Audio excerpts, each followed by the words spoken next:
1942년 11월 거달카날 일본 육군에 대한 보급 수송 작전을 간파한 미 해군은 24시간 정도의 여유만을 두고 급하게 11월 30일 0시 함대를 거달카날로 파견합니다. 거의 같은 시각 보급 물자를 실은 일본 구축함 부대가 북앤빌섬 남단의 기지를 출발하는데 비교하기 쉽게 직선 거리만 따져보면 미군 측이 일본보다 거의 2배의 거리를 커버해야 했습니다.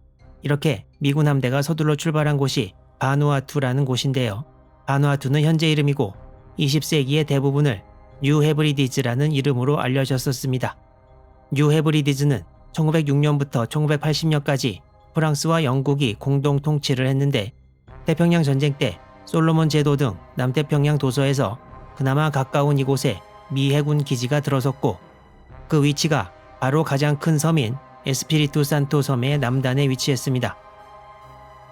당시 미 해군 기지를 공중에서 촬영한 사진을 보면 항구의 여러 시설들과 함께 함정들이 많이 떠 있는 것이 보이고 사진 오른쪽에는 활주로도 있는 것을 볼 수 있습니다. 이곳은 네이벌 어드밴스 베이스 에스피리투 산토, 즉 에스피리투 산토 해군 전진기지 혹은 간단하게 에스피리투 산토라고도 불렸습니다. 이 사진에는 에스피리투 산토 항구 시설을 좀 더 확대해서 찍어 놓은 것이 보입니다.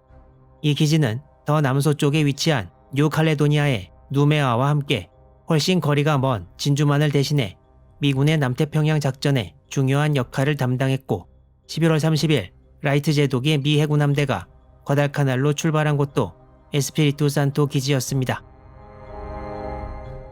라이트 제독의 중순양함 4척, 경순양함 1척, 구축함 4척은 30일 내내 과달카날로 항진했습니다. 구축함 4척이 대열에 선두에 섰는데 먼저 플래처와 퍼킨스, 그 뒤를 모리와 드레이턴이 따랐습니다. 이 사진은 1942년 11월 30일에 과달카날로 이동하는 미 함대를 찍은 것인데요. 오른쪽 배경이 되는 사진을 찍은 함정이 구축함 플래처이고 그 뒤를 퍼킨스, 모리, 드레이턴이 따라오는 모습입니다. 그리고 거리가 멀어서 잘 보이지는 않지만 왼쪽 뒤 배경에는 따라오는 순양함들도 보입니다. 이때 미군 함대는 시간을 맞추기 위해 전속력으로 항진하고 있었고 라이트 제독은 이날 오후 함대에 오후 8시경에 배틀 스테이션에 들어갈 것이라고 전달합니다.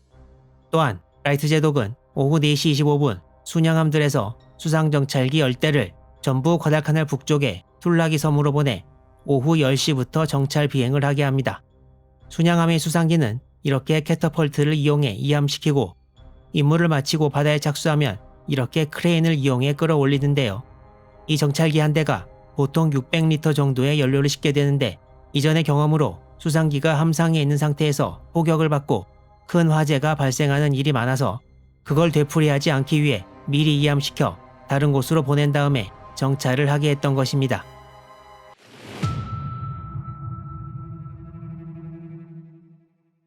미 함대는 저녁때가 되면서 과달카날로 더욱 가까이 다가왔습니다. 아까 살펴본 대로 선두에는 구축함 4척이 항진하고 있었고 그 뒤에는 라이트 제독의 기함 미니애폴리스, 계속 뒤를 이어 순양함 뉴올리언즈, 펜사콜라, 호놀룰루, 노스앰프턴이 따라왔습니다. 홀지 제독은 이 함대에 가능한 한 전력을 더 보강해 주기로 하고 구축함 램슨과 라드너에 라이트 제독의 함대에 합류하라고 명령합니다. 미 함대는 무선 침묵 중이어서 뒤늦게 합류한 구축함들의 자세한 작전 명령을 전달할 수 없었고 따라서 라이트 제독은 합류한 구축함들을 대열 마지막 순양함의 뒤에 위치하게 합니다. 그리고 두 척의 구축함들의 굿 센스와 택티컬 시그널에 의존하라고 전달합니다. 이때가 11월 30일 오후 7시 37분이었습니다. 이제 시간은 흘러 밤이 되어가고 있었습니다. 기록에 의하면 미군 함대는 오후 9시 40분 랭고 해협의 동쪽 끝에 도달했습니다. 일본 함대는 북쪽에서 진입해 시간이 조금 더 지난 오후 10시 사보섬 남서쪽에 들어왔습니다. 미 함대는 오후 10시 25분 랭고 해협을 시속 약 37km 정도로 통과했고 방향을 320도로 수정해서 항진하기 시작했습니다. 이 시간 과달카날 북쪽 해역은 구름이 잔뜩 끼어 가시거리가 3km도 채 못 되었습니다. 오후 10시 30분 일본 함대는 18노트로 속도를 줄여 남동쪽으로 항진하기 시작했습니다. 일본 함대는 제1수송대와 제2수송대가 각각 타사파론가와 세기라우 강 하구를 향했습니다. 10시 40분 일본 함대는 사보섬 남단을 통과했고 과달카날 해안과의 거리는 약 5km였습니다. 잠시 뒤 일본 함대는 미군 정찰기 3기가 항공등을 켜고 저공 초계 비행을 하는 것을 목격했으나 자기들 함대를 발견하지는 못한 것 같았다고 기록하고 있습니다. 시간은 계속 흘러갔고 양함대 간의 거리는 점차 가까워졌습니다. 일본 함대가 사보섬을 왼쪽에서 돌아 과달카날로 들어오고 있을 때 일본 함대는 일렬 종대를 유지하고 있었습니다. 일본 함대 구축함 8척은 맨 뒤에서부터 스즈카제와 카와카제, 나가나미와 같은 급의 마키나미, 그리고 카게로, 쿠로시오, 오야시오의 순으로 대열을 형성했고 대열의 맨 앞에는 타카나미가 선두에 섰습니다. 그리고 이미 오후 10시경에 타카나미는 경계를 위해 함대에서 분리돼서 함대의 좌현 쪽으로 나와 있는 상태였습니다. 따라서 동쪽에서 다가오는 미 함대와의 거리는 타카나미가 가장 가깝게 되는 상황이었습니다. 오후 10시 45분경 미 함대는 방향을 280도로 맞추고 SG 레이더를 가동하기 시작했습니다. 기함 미니애폴리스의 최신 SG 레이더는 전체 미 함대를 사실상 이끄는 역할을 했는데요. 시간이 좀 더 지난 오후 11시 6분 앞쪽 바다에서 무언가 이상한 것이 발견됩니다.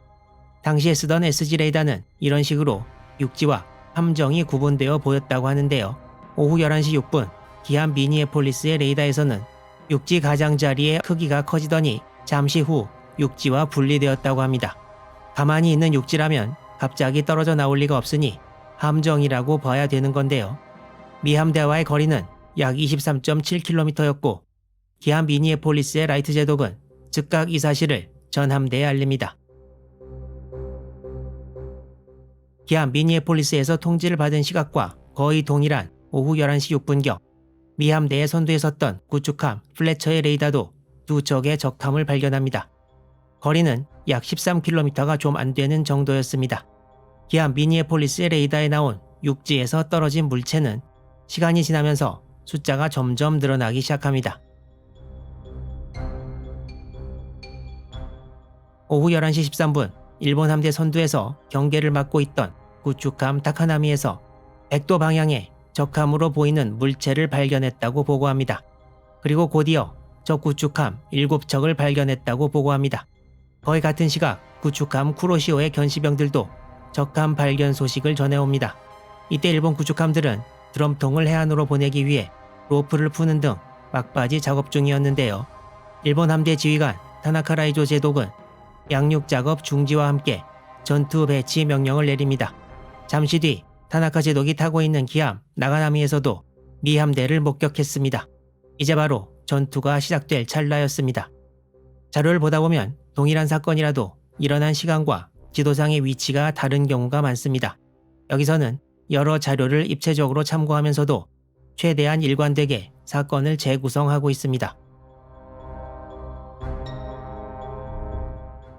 당시 일본 함대와 미 함대의 각각의 위치는 지도에 표시된 이 정도였던 것으로 추측됩니다. 구축함 퍼킨스의 레이더에 따르면 일본 함대는 계획대로 두 그룹으로 나뉘어진 것으로 보이고 미 함대의 나머지 함정들 중에 일본 함대를 포착한 것도 있었고 못한 것도 있었습니다. 시간이 조금 더 지나고 오후 11시 16분 양함대 간의 거리는 이제 약 6.4km 정도밖에 되지 않았습니다. 이때 일본 함대도 드럼통을 다시 묶고 어뢰 발사에 방해가 되는 드럼통은 바다에 던지면서 목전에 다가온 전투 준비를 서두릅니다. 같은 시각 미 함대 대열의 선두에 서서 가장 일본 함대와 가까웠던 구축함 플래처에서 라이트 제독에게 일본 함대에 어뢰 공격 개시 허락을 요청합니다. 그렇지만 라이트 제독은 2분 동안 아무 대답이 없었고 11시 18분 어뢰로 일본 함대를 공격하기에는 아직 거리가 멀다고 답신합니다. 이때 선두에 섰던 플래처로부터 일본 함대와의 거리는 어뢰 공격에 딱 알맞은 거리였지만 라이트 제독이 왜 거리가 멀다고 얘기를 했는지는 알 수 없습니다. 이 답변을 두고 플래처의 어느 장교는 지금까지 들어본 중 제일 바보 같은 소리였다고 회상합니다. 누구의 말이 맞는 것인지 다음과 같은 가능성을 미국 자료에서는 제시하고 있습니다. 플래처는 함대의 선두에 서 있었고 기함은 대열 중간에 있어서 두 함 간의 거리가 상당했는데 라이트 제독은 이와 같은 사실을 간과하고 기암에서의 거리만 생각했기 때문이라는 것입니다. 기암보다 선두에 섰던 플래처와 일본 함대와의 거리가 더 가까울 것임은 당연했습니다. 1초가 아까운 이 시점에서 지휘부의 혼란으로 어뢰 공격의 찬스는 빠르게 지나가고 있었습니다.